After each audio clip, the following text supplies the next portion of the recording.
동아일보에서 세계 최고의 아부꾼과 사랑꾼의 대결에 대해서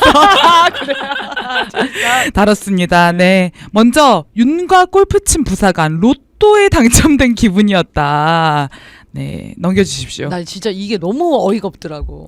그러니까 미국 백악관에서도 언제나 대통령에게 아부하는 아부꾼들이 계속 있었대요. 굉장히 좀 웃겼는데, 근데 윤석열의 참모들도 백악관 아부 드림팀 못지않다. 근데 이제 차이점이 있는 거죠. 이 민망한 아부를 안에서만 하느냐, 밖에서 다 듣도록 하느냐가 차이가 있는데, 윤석열의 드림팀은 밖에서 아부를 한다. 이 차이점이 있었습니다. 그러면서 이제 김용현의 이 골프 비호 사건, 네. 뭐 이런 이야기 쭉 나오면서 앞에 내용은 다 아시는 내용이어서 뒷부분만 좀 설명을 하면, 휴가 기간에 장병들을 위해 함께 운동한 게 비난받을 일이냐면서 호통을 치지 않았습니까? 그러면서 뭐라고 했냐면, 부사관 한 분은 대통령님하고 라운딩할 줄 꿈에도 생각 못했다. 로또에 당첨된 기분이라며 눈물의 글썽였다. 아유, 야, 머리가 땅에 닿아 있는 사람 아니에요? 이 정도면? 아니, 현장에서 근데 이렇게 말을 하는 것도 좀 황당한데 이 말이 부끄러운 줄을 모르고 대통령을 비호하는 말이랍시고 밖에 꺼내는 게 내 세계 최고의 진짜 아부꾼들 아닙니까? 김영현이 얼마나 화를 내면서 얘기를 했는데요.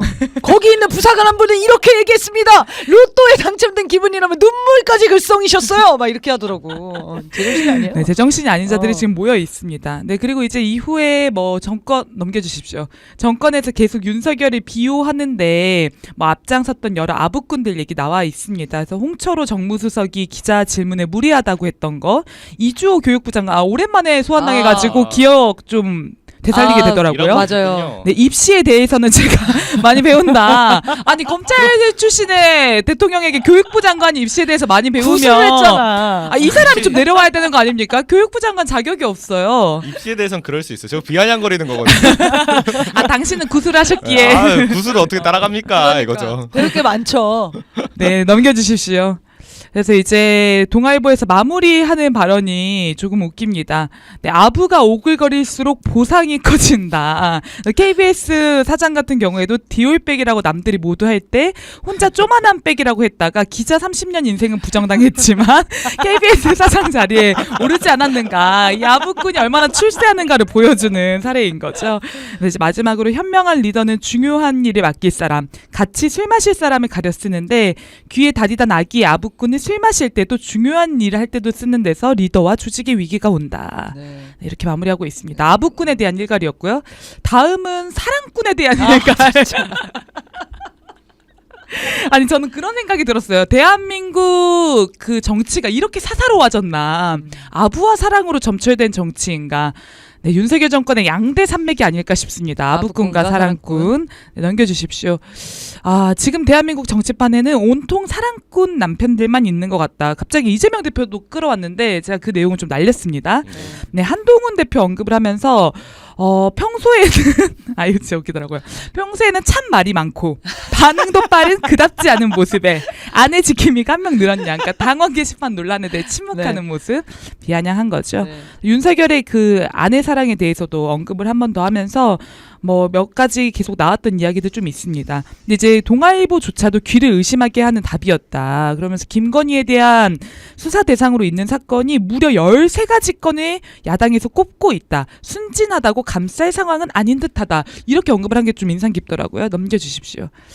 네, 한동훈 같은 경우에도 당원 한동훈은 동명이인이라고 하면서 가족도 동명이인이냐는 질문에는 답을 피하고 있다. 우리 가족이 쓴 글이 아니다라고만 하면 끝날 일을 당원을 보호할 당의 의무가 있다고 엉뚱하게 답하니 논란이 이어지고 있는 것이다라고 하면서 사랑꾼의 모습을 좀 저격을 하고 있습니다. 아니, 이게 무슨 사랑꾼이에요.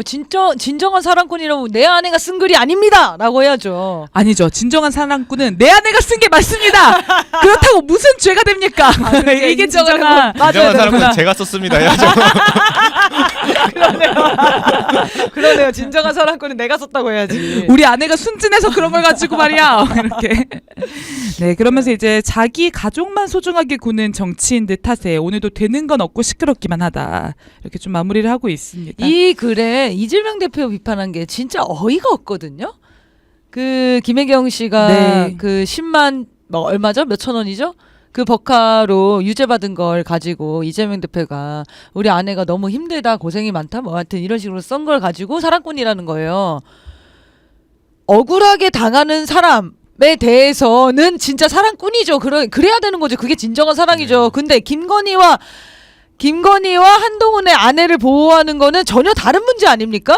이거는 범죄를 다시 은닉해주고 범죄를 비호하는 거기 때문에 새로운 범죄를 저지르는 그렇죠. 그런 격 아니겠습니까? 근데 거기다가 그거를 뭉뚱그려가지고 우리나라 주요 정치인들이 다 아내만 감싸고 있다 이런 식의 사설을 내는 동아일보 수준이 그러니까 이제 조선 제일 사랑꾼이다 이런 말이 막 나돌지 않았습니까? 그러니까 네. 이걸 좀 어떤 식으로 보호해주면서도 약간 깔까 이런 고민을 한 게 아닌가 싶고요. 어쨌건 이재명 대표 끌어와서 어떻게든 네. 좀 논란을 희석시키려고 한 게 참 그러니까요. 우습습니다. 네, 저희가 조중동 돋보기 코너에서 조중동의 그 글들을 웃기면서 이제 다루고 있지만 여러분 잊지 마셔야 되는 게 조중동이 윤석열을 만든 거예요. 그리고 맞습니다. 지금 자기들이 살아날 길 또 만들려고 윤석열 날리려고 하는 거 아닙니까? 그래서 하나만 더 이어서 좀 가면은 조중동의 이 본질을 보여주는 게 있습니다. PPT 한 번만 보여주십시오. 실제로 그 기자회견 국민들을 다모게 했던 그 기자회견 이후에 주요 사설과 뉴스에서 김건희가 눈에 띄게 사라졌습니다. 그러니까 사설에서도 약 31% 정도, 기사에서도 약 28% 정도 김건희를 다루는 내용들이 사라진 거죠. 그래서 재미가 없잖아 조중동 돋보기가. 그러니까 저희가 다시 김건희 세지게 이렇게 깔 때 한창 즐거워하면서 가지고 왔는데 이게 느낌으로만 사라진 게 아니라 실제 김건희 비중을 낮추면서 정권을 안정되게 연착시키고자 하는 그런 의도가 돋보이는 거죠. 그러네요. 근데 자, 이제 문제는 그렇게 안 되고 있어요. 계속 대통령 지지율 10%대로 계속 연속해서 유지하고 있지 않습니까?